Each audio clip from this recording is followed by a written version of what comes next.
No planes in the sky. The ozone layer is cooling. The oxygen levels are improving.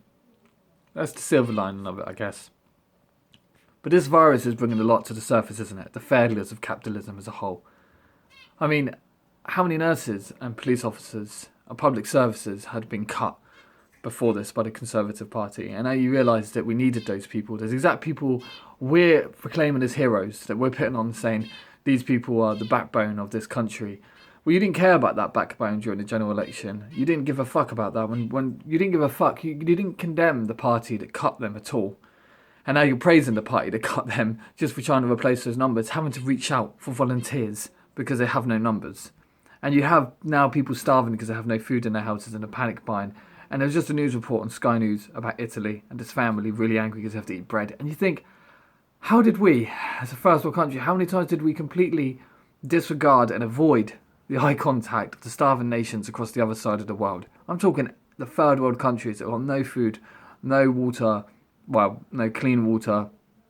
And it didn't bother us, did it? It didn't affect us in our daily lives. We didn't do anything about it as a nation. And now, there's prices on ventilators, prices on the things to save lives, and prices on whoever finds the cure for this horrendous fucking virus. How is that even a thing? How are we putting money on something that is designed to save us? And what a real, and this is just a bit of a shrug. This isn't even lifting a finger compared to what the earth could do to fucking wipe us out of extinction.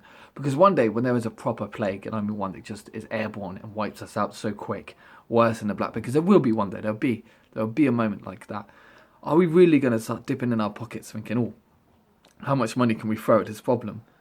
If all money was cast aside right now, I wonder how quick the scientists and the companies could work together, how we could share ventilators. I don't know, maybe that sounds too idealistic, but the point is capitalism isn't working. Look all around you now. If money wasn't an issue, and it sounds naive to say it like that, but if money wasn't an issue, we'd be a lot more unified and working a lot more better. But then maybe we'd run to the shops and it'd be clearer quicker. I don't know. All I know is that this virus brings a lot. That it illuminates some very important factors here. How low-skilled workers are now seen as necessary and important and no longer expendable. But before the virus, they were expendable, weren't they?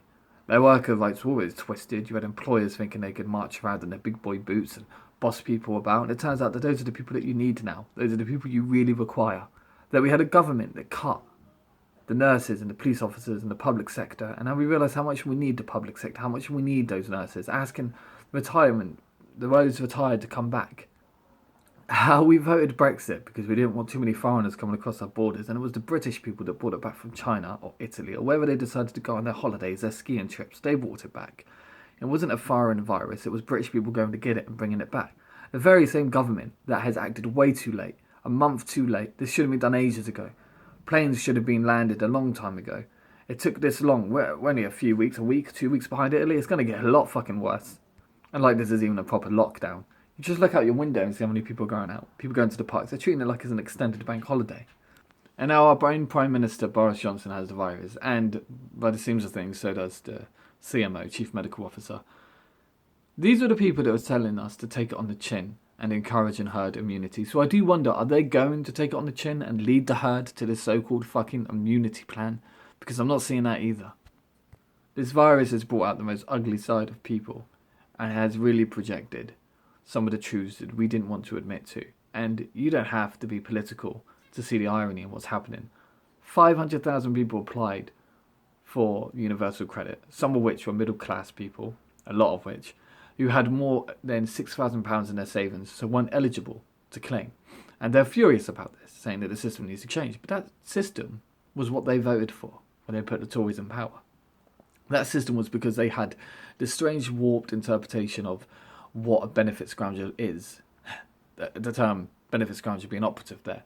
They thought anybody on universal credit didn't really need it. And at a time when you need it, you need the welfare state more than ever, it's not actually eligible to them. Because if you have any more than £6,000 in your savings account, you don't get universal credit, or you get a limited amount. And mental health has now taken forefront.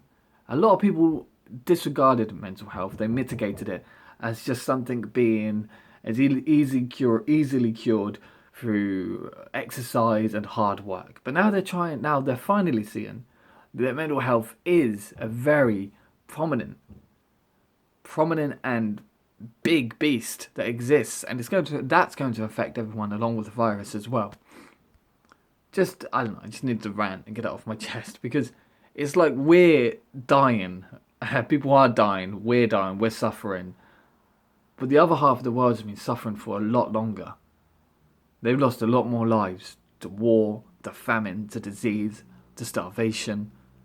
And now it affects our first world. Now it affects Rome, so to speak. Now it affects the empire.